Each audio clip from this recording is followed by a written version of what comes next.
Ito guys, ito naman yung tinatawag nilang choco kurampo. Yung choco, yung nakadikit lang, nakafix siya. Choco, ito yung choco. Tapos ito naman yung design na tawag nila, yung umiikot siya, may butas dito. Ito yung design kurampo. Ang tawag din sa Pinas ito kurampo din.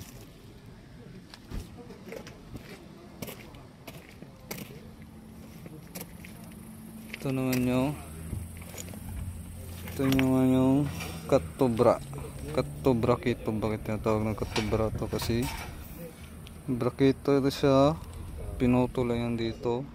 Ito yung brakito, pinuto lang siya dito. Parang tinatawag ng katobra. Ito naman yung Ropiaco Tisuri. Ito naman yung Sanbiaco Tisuri. Ito naman yung Sanbiaco Tisuri.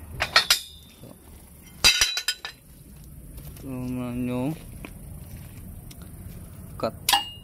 Hitokuma.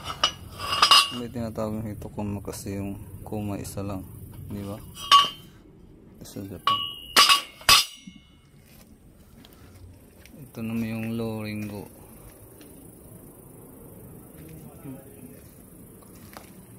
Marami ditong asiba, iba-ibang pangalan. Ito naman yung Shingo Tisuri. Ito naman yung Shingo Hafu Punch. Ito naman yung Kyoyaku Braketa.